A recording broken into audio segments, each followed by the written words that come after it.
What's up, gang? Thanks for joining us. This is I See What You're Saying. I'm your host, Richard Arthur. Prints available now of this Andy Warhol portrait I painted in 2017. Click the link below or scan the QR code with your phone if you're viewing this on a laptop. Now, let's start the show. A man whose unique view of life has greatly influenced modern art. It all depends on how inspired I feel. Oh, I try to do big, simple designs. The more I look at it, the more I like it.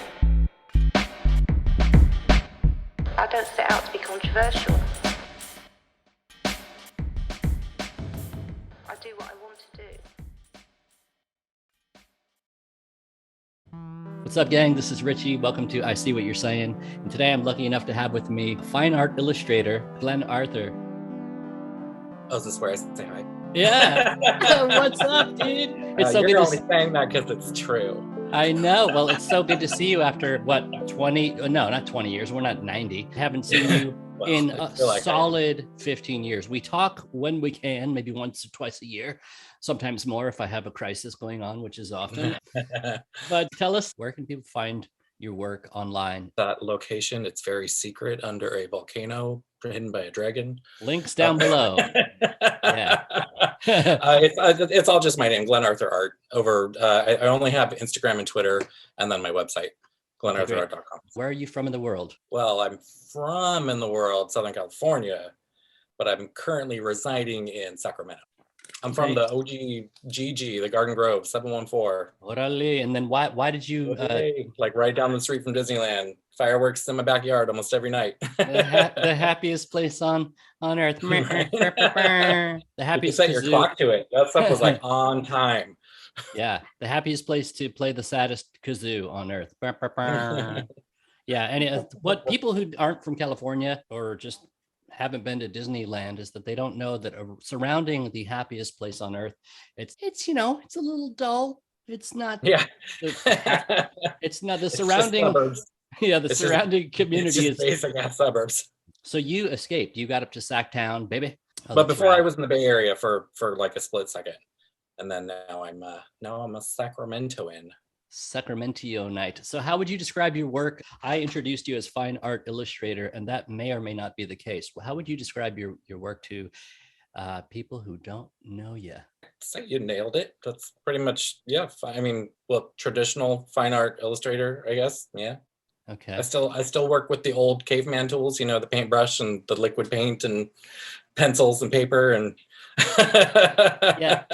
I haven't made the leap from analog to digital yet. So I just want to share with listeners that Glenn and I have known each other since Moses wore short pants and since before Facebook existed. So that was in the MySpace era, and we met early MySpace when you could have only 4 top people on your friends list or whatever, and Tom was one of them. Tom looks like a troll. What are those troll memes now that the Zoomers are doing? Oh geez, right. I was born to be a meme. So anyone out there wants to, I hope I say some stupid shit and this turns into a viral thing. I got to go viral one of these days. But so we've known each other since MySpace. We met because we had a mutual fan that thought we might be related because, in fact, we use the same stage name of Arthur. So we are the Arthur.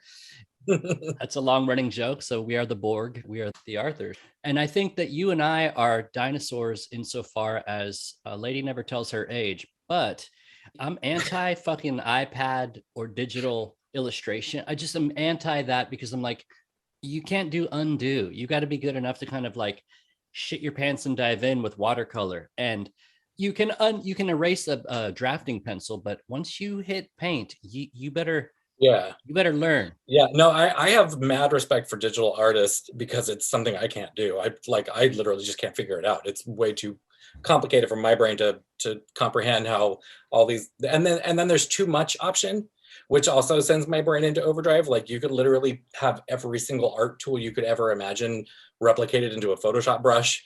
And they always say, what you only use actual 10% of Photoshop and the rest just kind of gets to the wayside. And that for me is no, there's too much choice. I can't do it. Right. When I do editing, sometimes I'll take we all have to purvey our wares, however that is. And it happens to be online for the most part. And so I will photograph a physical piece of work and I will edit it if like I have a little bit of glare, because, all of the things we do are going to translate differently once photographed. So I will do a little bit of photoshopping, but what I notice is that thing that you just mentioned, where it's sort of the curse of too many options digitally, where I will be up for 9 hours. It's 4 a.m. I'm like having a panic attack because I can't get Kate Moss's eyeball to look like it looks in the painting because I keep adding the airbrush filter, and it's like, it's got at some point it's also has to look like what it is, which is and that's the thing that sucks about being a traditional artist in a digital era, is that you have to somehow get that traditional work scanned or photographed onto a computer, which then it looks totally different, so you have to manipulate it. You're basically painting the painting twice, just trying to get the digital version to look like the actual version. right. But for me, there's just something about like holding those tangible objects like brushes and just getting paint on my hands and just holding onto like a canvas or a piece of paper and like that kind of stuff. Like I like to get dirty with my work. I always have paint or graphite like up and down my arms, like and the big draw for me towards traditional is that in digital there's no original piece when you're done.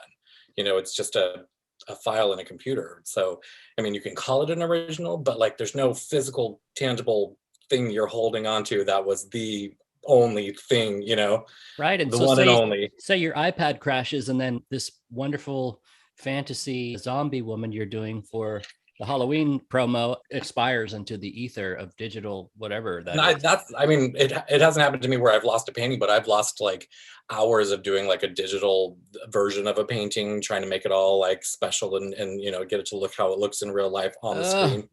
And then files get corrupted and I'm like, crap, now I have to do it all over again. But that is though in turn the wonderful thing about digital is that you can just do it again real quick and easy.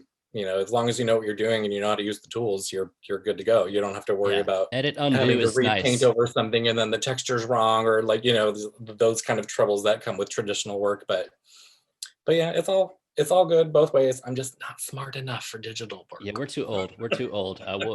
So going back to digital art, not anti, just can't wrap your noodle around it. Something that I wanted to talk to you about is the mistake and using the mistake as a vehicle for moving into a direction you didn't plan on going. You have a famous mistake, and I think you know the one I'm talking about, which changed the direction of your work from when I knew you on the MySpace, which was very kind of like punk. I don't know if you were into steampunk yet, but we were all doing the hair.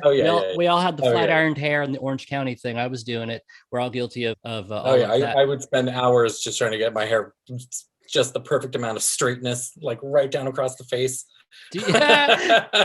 Go dancing for the night. But at least you got paid to go. You got paid to don't go mess up the hair. dance. Don't mess up the hair. The difference between me and you in that era is you got paid to go dance, and I got kicked out of the bar.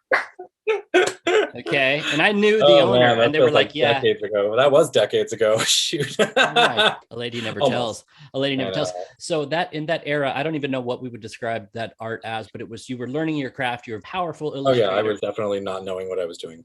So going from pencils to pen and ink, and then you sort of are doodling one of your characters. I don't remember exactly, but you can fill it in. But you then spilt some fucking ink right onto the drawing, which was like, I just spent whatever 19 hours, maybe I'm exaggerating, on this particular character, and you ruined it by blotting. You just spilled with the ink.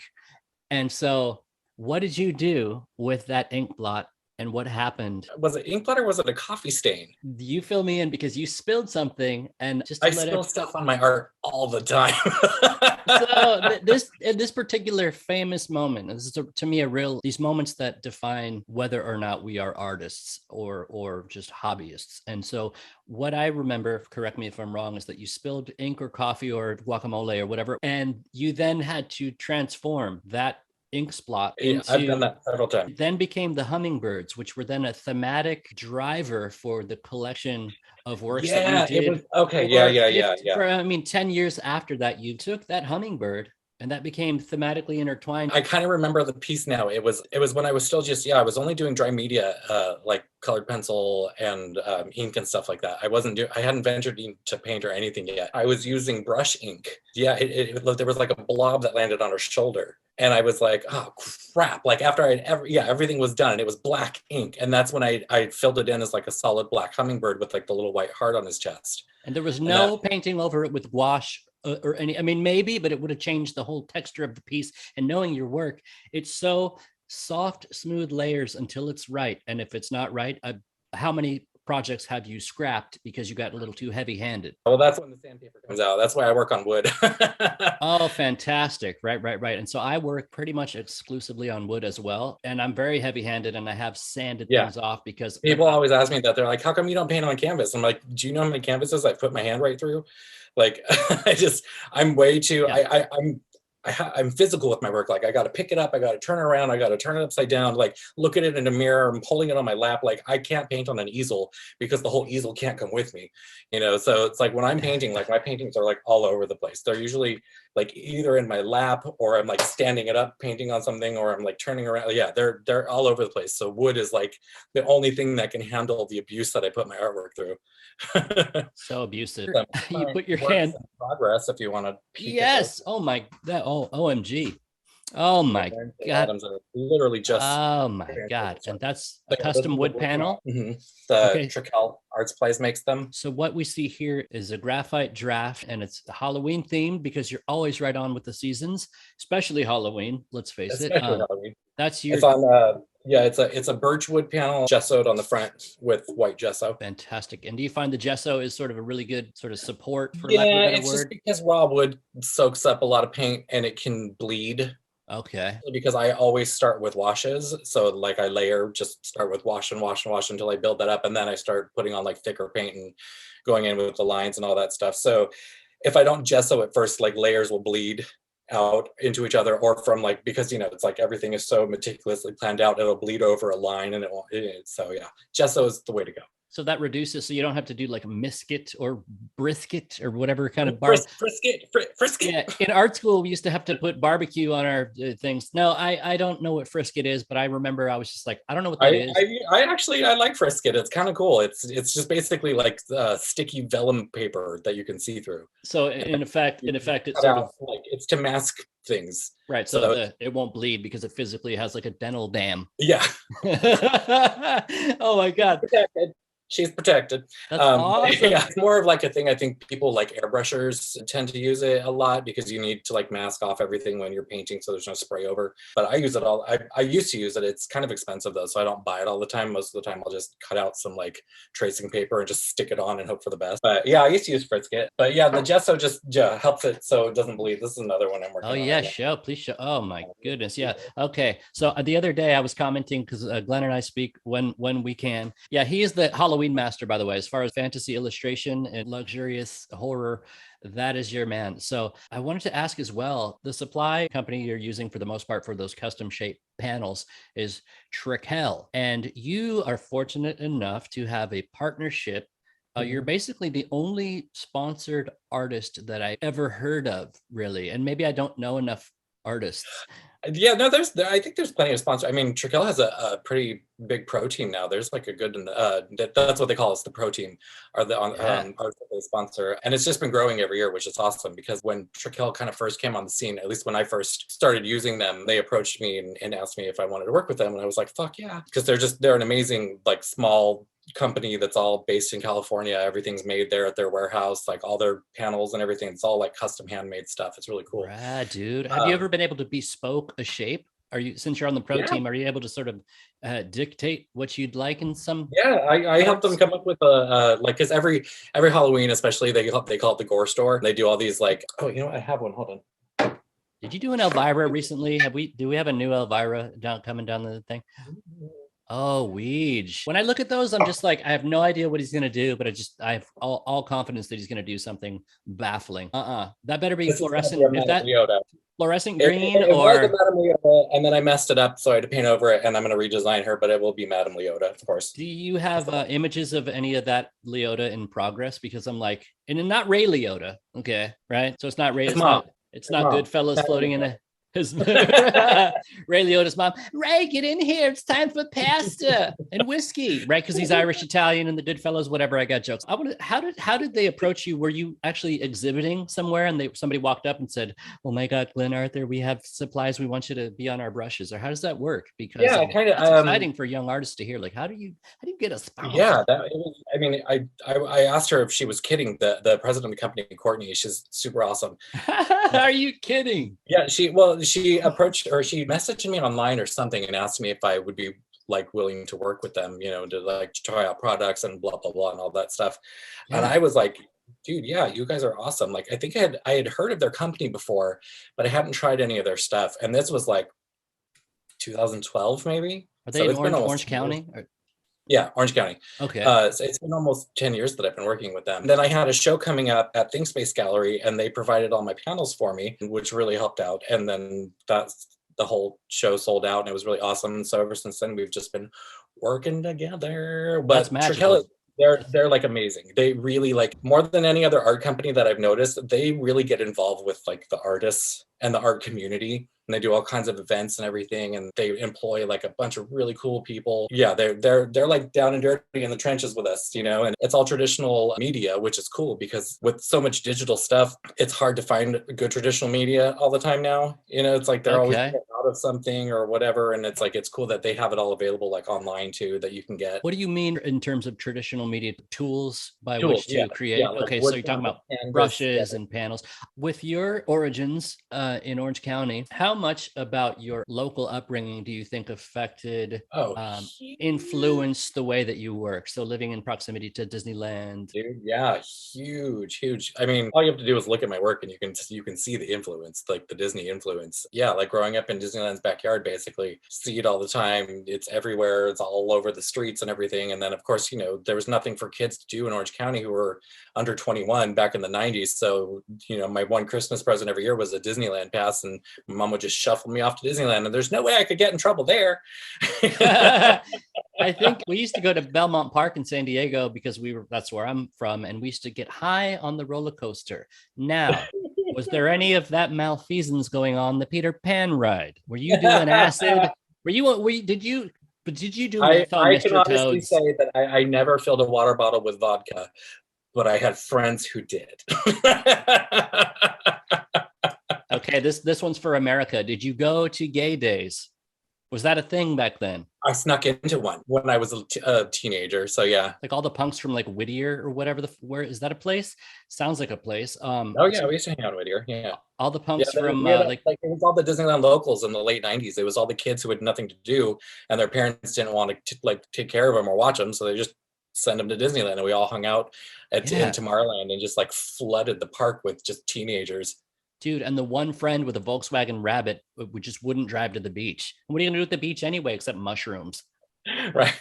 Which is what I did in Laguna College of Art and Design. I didn't go to class. I was really strong in oil painting portraits, but I didn't go to class, and I would just drop mushrooms on Crescent Beach. So did you go to art school? Okay, this is how old I am.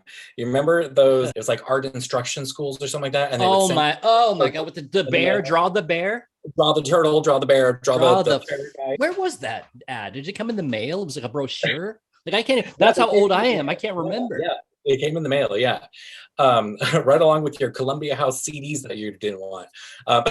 Okay. Let me back it up really quick and try and describe it for people who aren't familiar with this. So people who aren't 78 years old like us. I met him on MySpace. Okay. So back in the day, there was like a pamphlet that would come to your house with like really cheap folding paper.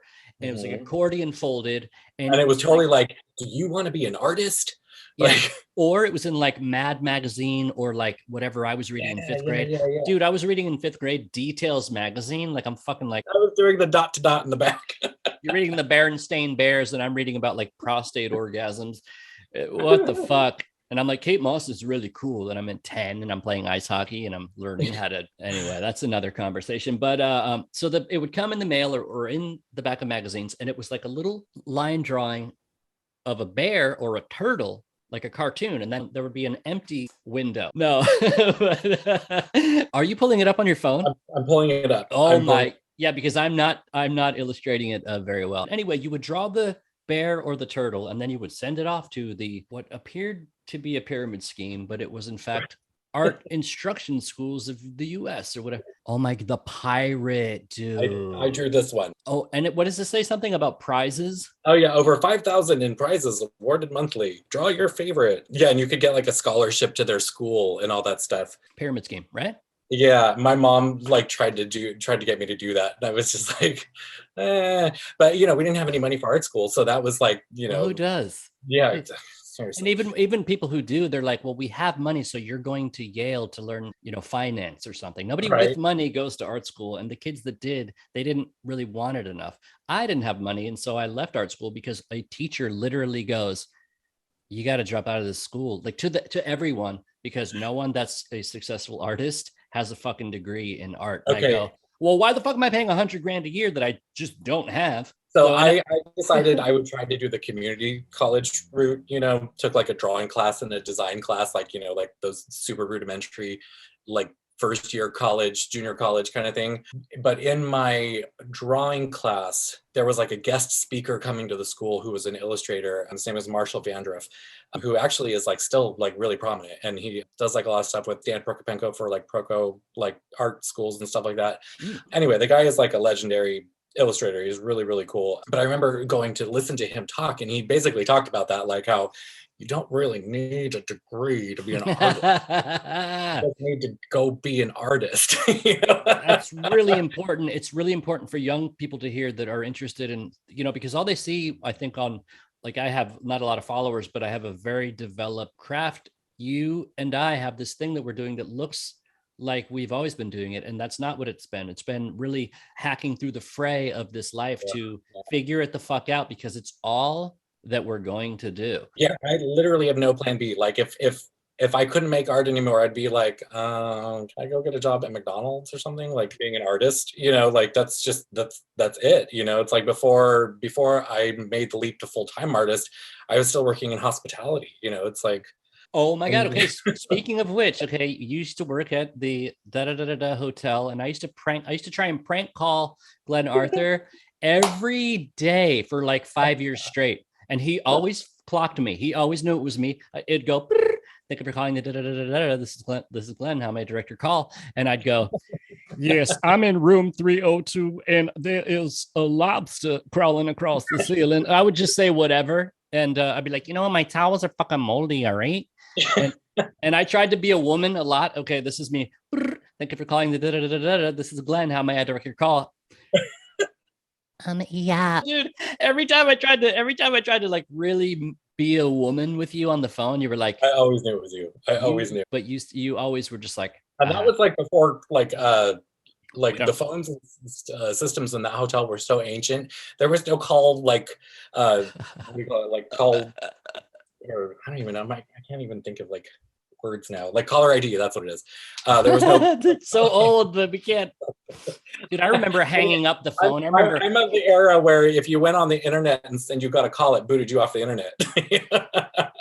Right, dude. And the AOL days, dial up. I remember Anybody that's under 30 is not going to know, or 30-year-olds aren't going to know what the fuck that is. Yeah.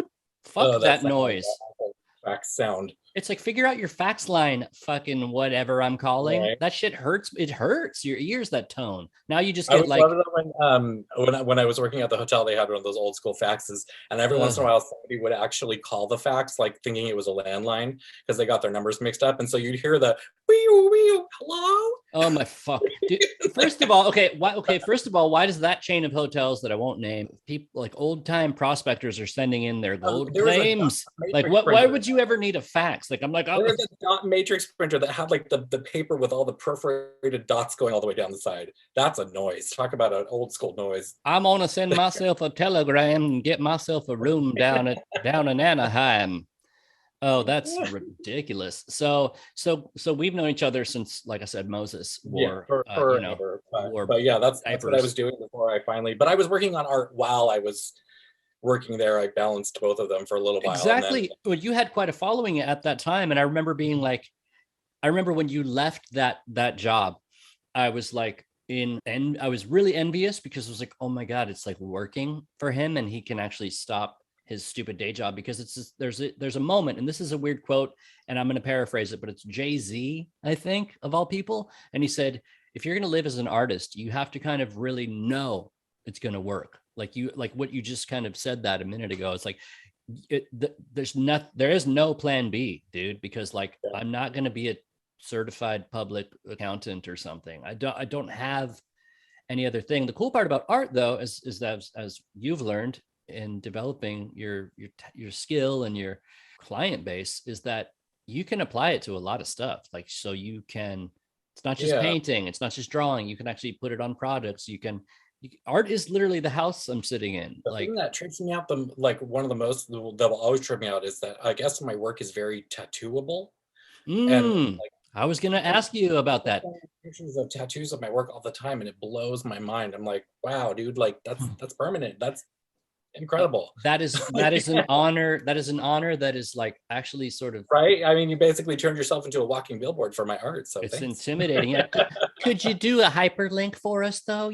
How about they could tattoo a QR code to like a fucking to print? I'm sure that's not far off. I'm sure that is not far off. That'd be dope, dude. So Glenn Arthur, you have had, God, it must be hundreds of people have your work tattooed on them now. Hundreds. It's got to be a few hundred, which is probably, to me, if I had one person first of all, you can't really tattoo my work. I don't even know how that would happen. You can't tattoo neon, or maybe you can. I don't know how that would work. All I know is, how come nobody's getting the Kate Moss stencil on their thigh? Like back when that was happening for you. Well, and my work has always been very graphic, line oriented, not as painterly as like some other traditional artists. Definitely I lean more towards that, like kind of really sharp comic book, almost very defined.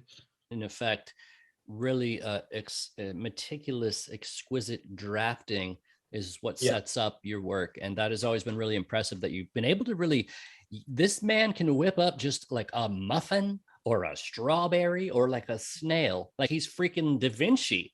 And I'm like, if I had to draw like a shoe, I'd just probably collapse on the floor and start weeping, so I do, like, my drawing is in a meticulous form of stencil making. I was never great at drawing. I could always really paint.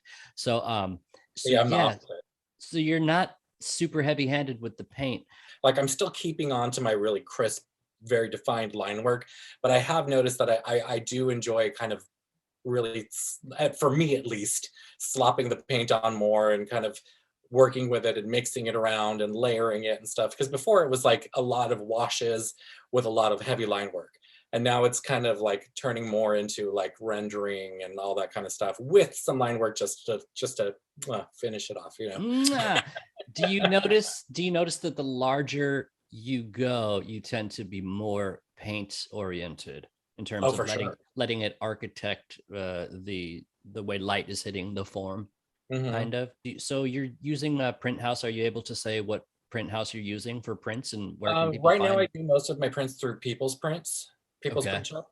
It's the guys who work with they work with Spoke Art Gallery and Hashimoto Gallery. Okay, Hashimoto, yeah. I think I know that. I got to get a little bit more involved. I just finally found a voice, I think 2 years ago. So it's like really about recognizing that I just got started, really. With wanting to do like gallery stuff versus just wanting to do my own stuff. It's like the gallery world is, it's a different ball game than just being like selling your work yourself, but I do think it's still important, especially because now, it's like, where do people ever get to see your stuff, especially for traditional artists? Where do you get to see your stuff actually in person, where somebody can walk up to it and see the texture in it and look at it and understand it, way different than just looking at it on a computer screen. Something a friend of mine always has told me is that your floating heads I do this project called the Floating Heads, which is big silhouette shaped panels with neon, and that I have historically avoided galleries. And I told this to Gabe Galt on the last episode.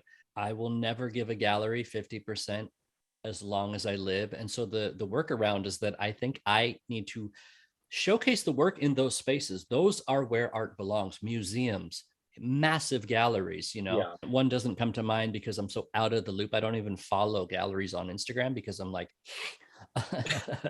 That's my Halloween character. Is just jaded artist. I think that I have to just put together my own show in my own Yeah. space, like rent the fucking space, figure out the moving parts. I want to do a group show coming up, which I'll talk about as it develops. But Yeah, and I think for, it depends on the artist too, because it depends on what you're doing, on how much you're doing. And it's like you have to really kind of weigh the factors of like, is that 50% for the gallery really worth it to me? And sometimes it is and sometimes it isn't. And I will say some galleries work harder for it and some don't. have you ever felt that because you've had quite a journey, you've had quite a time on my watch, Glenn Arthur, how many, if any, times have you been left sort of dissatisfied with the handling of your work at a gallery? So in other words, putting your powerful Glenn Arthur, you're entrusting curator with respecting your work in the same way that you do.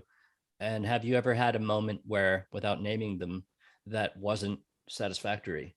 Actually, no, not that I can think of. I've been Okay. very selective with the galleries that I do work with. Like I don't just send my work out willy-nilly to anybody. Spidey sense. And Maybe you've had Spidey sense, right? Because I imagine that could kind of go south. I haven't really entertained galleries. They have. I mean, I've had some trouble either getting paid by a gallery or getting unsold work back from a gallery. But both of those instances were with galleries that were not up the ladder, in sense of like established and all that kind of stuff. So it could have been growing pains, or they could have just been lazy, or they didn't know what they were doing.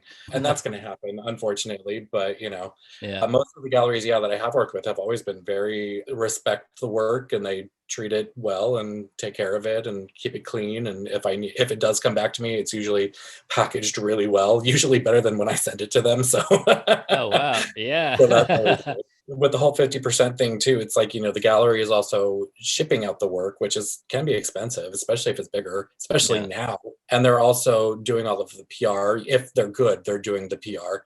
And they're the ones that have the list of collectors. So they will actually, like, the good galleries will actually like send your work out to people, to collectors that they've had in the past, that they like that either that kind of style, or they think that your work would be a good fit with other work they've bought in the past. So, the good galleries, I think they earn it, they definitely do, because Okay. I don't want to be doing all that stuff. I don't paintings all over the place. Well, you are among the most prolific people that I know in terms of output per year, per month. I mean, per week, really. So it's like, it takes me like 6 months to figure out which painting I want to do next. And I'm doing my little drawings and things. There's always something, or commissions, which was last year was like 160 commissions on paper. So that was like, there was a point where I was very grateful, but like, I was like David after dentist, I was like, is this going to be forever?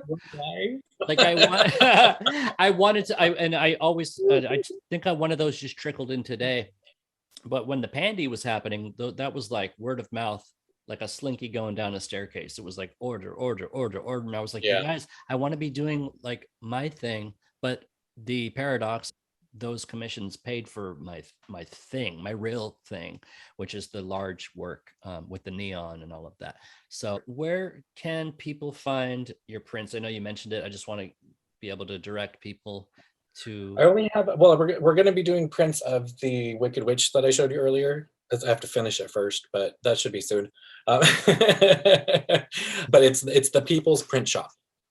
People's Print Shop. Okay, and is that a print on demand? Papers Print Shop. No, they're a limited edition.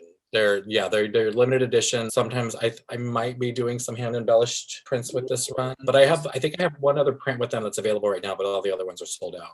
What is the price dip? So first of all, that is, you have to be invited to participate in this particular. Yeah, they work specifically with artists that show at galleries, usually with Spoke Art or that whole kind of network of galleries. So with provenance, baby. Wow. Provenance, yes.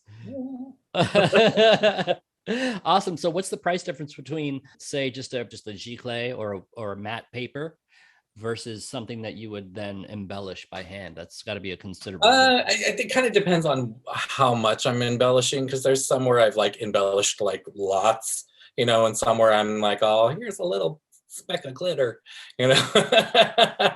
So it depends. Usually, I mean, it could sometimes be even twice as much as the original print if I'm hand embellishing, but usually it's not. Usually it's like between like maybe like half half as much, as that makes sense. Okay. Yeah. Not to belabor the sordid topic of coin, but do you find that those prints then drive up the price of the originals, or is that even a phenomenon that still happens in?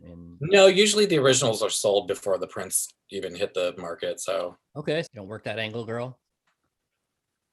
I don't work that corner. So, listen, I just tell the audience here, I've had a lot of jobs, okay? And but I've never had the world's oldest job, you know. Modeling can mean a lot of things. Okay, this is an accident, okay? I had a brow lift. Okay. It's called Botox and ring light. Thank you, America. I don't want to take up your entire night because I know you have 17 cats to pet and feed. I thought I was going to get a cameo. I'm feeling a little, you know. I know they just ate dinner a little while ago, so they're all sleeping it off. So they're like, lasagna. Ah. It's my Garfield joke. So you have a vast catalog of work to enjoy. What would you say is your strongest work, and where are you heading next in terms of your produzione? Oh gosh, It's a hard one, right? Do you have a favorite in mind from days of yore? I did a piece a couple of years ago. It was actually one of the bigger paintings that I've done of Madame Leota, but like out of the crystal ball. She had all of like her accoutrements and her hair, and it was all flowing, and it was like, girl, really what cool. You doing out?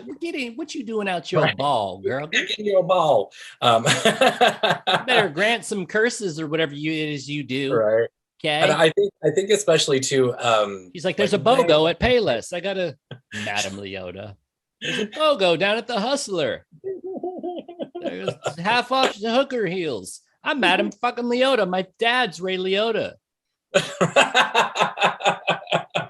My son is in the Goodfellas or something. It comes to mind just because it's one of the bigger pieces that I did, and so I had a lot more room for detail, and it was really fun, and I just like went super crazy with it. But I think a big thing that people always remember about my work was when that first big solo show I did with ThinkSpace, where it was like all the fairy tales that were tattooed with their stories.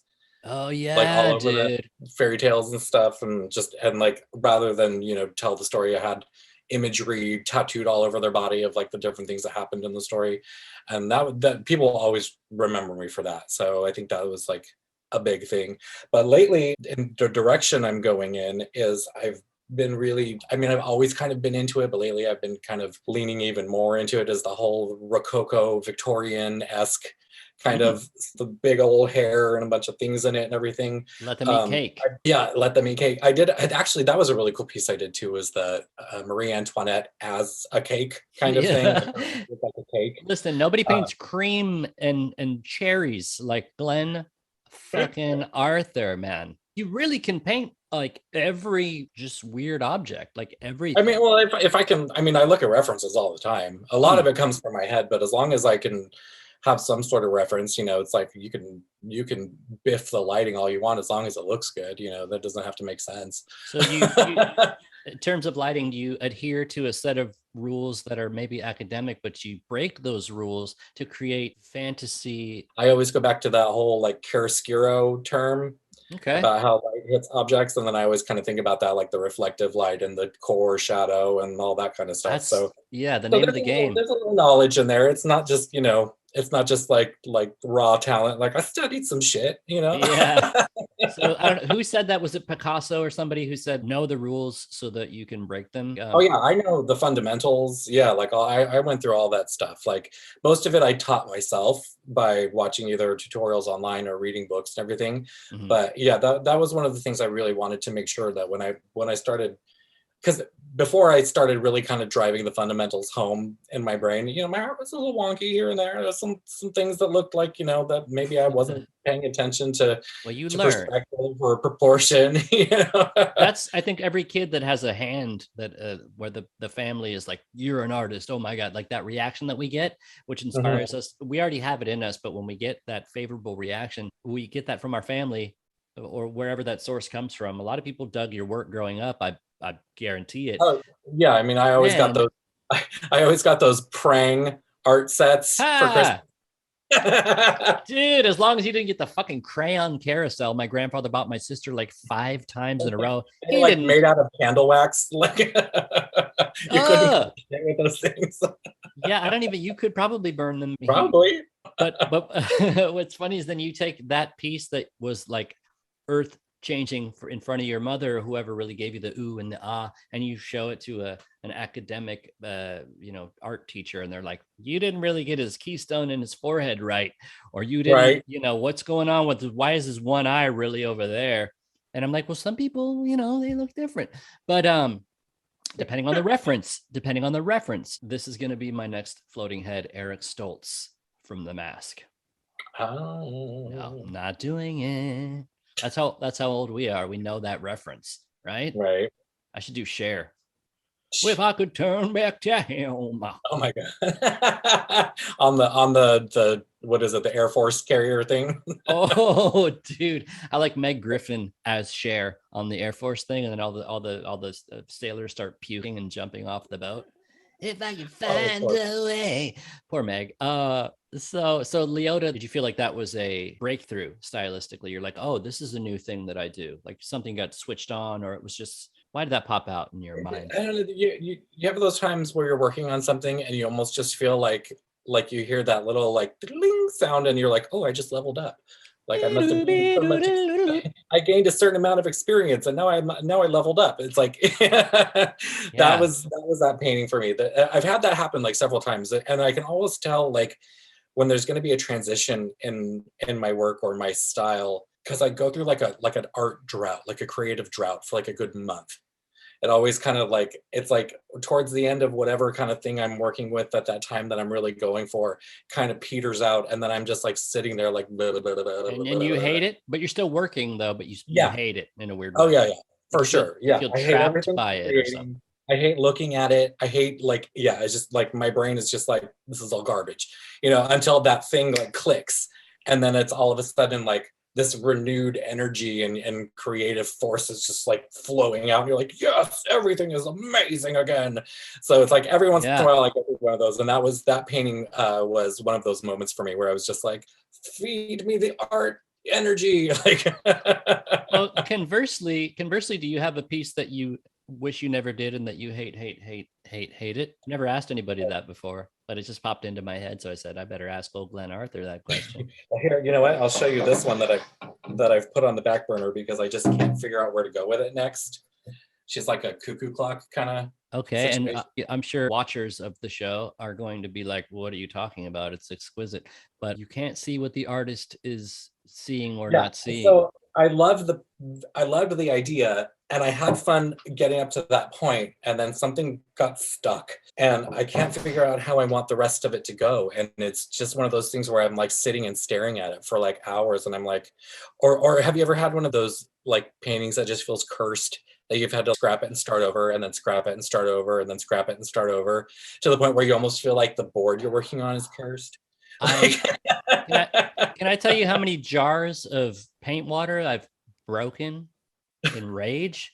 Now, this is in the earlier days of sort of honing and crafting and honing and crafting. When I was a younger artist, I used to get into what I call despair mode, which is when I work something beyond the point of meticulous, beautiful perfection into overworked, meaning that I took the surface of the paper, or I even maybe damaged the wood by sanding it too much, or this exquisite cheekbone where light is hitting it chiaroscuro and the reflected light, but now I've thrown up whatever the case is. I'll try and paint myself back to the meditative beauty zone that I feel like I painted myself out of.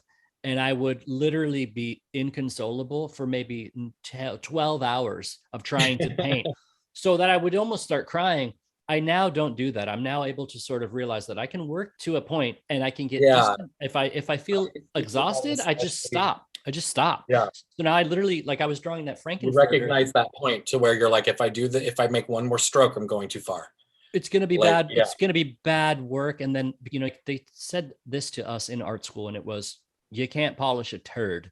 And I hate the word turd, but there's no other way to say. I can't remember which teacher told me that, but it was one of the foundation teachers. I dropped out after foundation, got what I needed, and ran to fucking LA.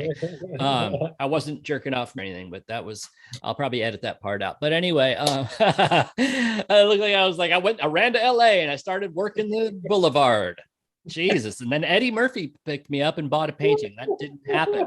Didn't happen. I didn't look womanly enough for him.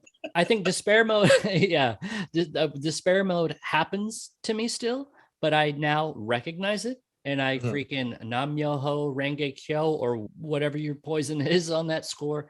And I will literally jack off or watch a movie or something, or look into new references. But there's a point at which I can actually stop. There's a lot of paintings that I've painted. Well, and then there's also, you have to recognize on whether or not you're going through art despair or you're just going through burnout from just yeah, like, okay, yeah, a crazy person, which happens to me like every few months. Like I can tell because I am prolific. I do like to constantly be churning out work, not just, I mean, it pays the bills, but it's just like, that's how my brain works. Like oh, there's an idea, I got to make that happen. Oh, there's another idea. You want to capture it before it expires or something? Like it's almost like a slippery thought. Even if I write it down and try to save it for later, it's never the same. It's in that moment that it's like clearest in my mind that I'm like, okay, I need to start sketching this. I need to start thumbnailing, all these things or whatever. Because I've tried that too, where I'm like, oh, okay, this is a cool idea. Let me text this to myself and I'll remember to paint that next month when I have time. And then next month rolls around and I'm like, dude, that's something I do is I'm always thinking about reference. Everything I do is reference based. And so, but I don't want it to look derivative, which is a paradox I just wrestle with constantly. So I will email myself lists of 1 through 5. I never go past 5 because it's too fucking much for my brain. It's a kaleidoscope of nonsense. So I do 5 and it like, there'll be 17 on the roster of who's going to be the next big work. Yeah. It's whichever one doesn't shut up after 2 months or something. Or like Klaus Nomi, that was a year of finding the reference because there's not a lot of photographs taken of him that are high enough resolution that I can do my process to turn him into a draft to then transmute into a painting. So it's interesting because you work in this way of producing before they have a chance to be eliminated. And I tend to select my images, which are much more from the world of images as opposed to being from somewhere inside of my own invention, which is what you do, which is always been very impressive to me because I'm like, how do you do that? I can't do that. If I try to invent things, it just looks like a potato on a pigeon or something. It's just I'm not very inventive. So I don't think so. If I don't paint something or an idea right away, it just gets pushed out by a new idea. So it's like, okay, yeah. Even if I write it down, it's like, nope, sorry, you're late. Interesting. There's already a new idea happening. I let ideas live in my head and in my email for long enough that they become either boring and then they're no longer on the list. They don't feel interesting or weird enough to be art. And then it's a process of elimination whereby whatever doesn't stop glowing in my head is what I know is like the most truthful and feels the most powerful. And it's real fucking strange. And I don't even fully understand. Right. I guess I know why I do what I do, but I don't really know, how do I phrase that? I don't know why the fuck I do what I do. Yeah, no. Why? I know it's what I have to do, and I get into the Zen mode of this emoji. How do I do it? I can't do it because it's how do you move like an emoji? You don't. Right. That's why it's an emoji. Well, that's awesome, dude. I don't want to take up your whole entire evening, but I wanted to let everybody know that back in the MySpace era, Glenn and I came up with a superhero comic book concept, and the superhero's name was Tater-tot Vivian. And it was based on one time I used to talk to Glenn a lot on the phone, and I still do some of the time. He was Tater-tot Vivian was a tater-tot who died in the great oven. She got overcooked in the oven. She died in the great Ida fire of 2005.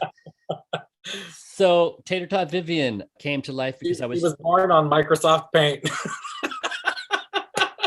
Dude, I don't even have access to that photo bucket or whatever it was on. I don't either. I lost my photo bucket. It was and that's where all of that stuff was. I have no idea. Like the whole thing is gone. So I'm just going to let people know how Tater-tot Vivian came to life. So we were talking and you must have been at work. You were looking at your MySpace and I was just blathering on as I tend to do. I said something and you sort of were like doing something else and you sort of were just reacting by default. So you're Glenn just laughs at whatever nonsense I said and he goes, ta-ta-ta-viv. which was like not, it wasn't like an authentic laugh. Like it was like he was just kind of like verbalating a pause or something. Like my Richard Arthur, this insane person is talking, and he just goes, and I was like, and I go, what the fuck did you just say? I go, first of all, you just said tater-tot Viv. And then we started laughing our fucking face off. I don't even know if we could continue talking because I died laughing. We used to do that a lot. We used to have like conversations that were just hours long, both of us gasping for air between some stupid ass shit we thought was hysterical at the time. We're not going to say the first thing that I ever said to you on the phone, but it was very unwoke. I don't know if you remember, but we were introduced via the fan on MySpace, and we called each other, and we were going to call and link up. We didn't know each other. Now we were sisters, whatever. And so it was one of those like things where we were meeting for the first time, and you called me, and I can't repeat what I said to you. I don't even remember. It's been so long. I'll say it off of mic, and you'll either laugh or cry. But it was very un-PC, and I'm not sharing that on this show. So we'll wrap it up. But where can people find your work? And I'll put links down below that they can. You have to go on 3 side quests before you can get to my work. Oh, dude, you got to talk to a troll under a bridge, and you got to talk to a meth addict living under the Sacramento town square. Yeah, but which one? Whichever one has his pants all the way on, because I see a lot of sagging out there. When I was in Sacramento, because I was at summer camp for a couple of years up north, and we'd go to Sacramento for business. I saw a lot of just unnecessary butt holes out on the the whole sagging thing is still going strong. They had that all over California, though. That was in Southern California too. It's like, how do you walk with your belt around your thighs? I don't understand that. Like, how do you have like, and you look like a guy who would get in a fight, and how do you even fight like that? Those guys, right? You're gonna get rope-a-doped so fast, and I don't even fight, and I would kick the shit out of a guy whose butthole's hanging out. You're just gonna like tighten your belt around your ankles, and then you're hogtied. God, that sounds very kinky. Well, listen, I love you. I'm so glad you did this show. Please promise that you will come back and do, I don't know, episode, Lucky 13 or something like that. That's my favorite number.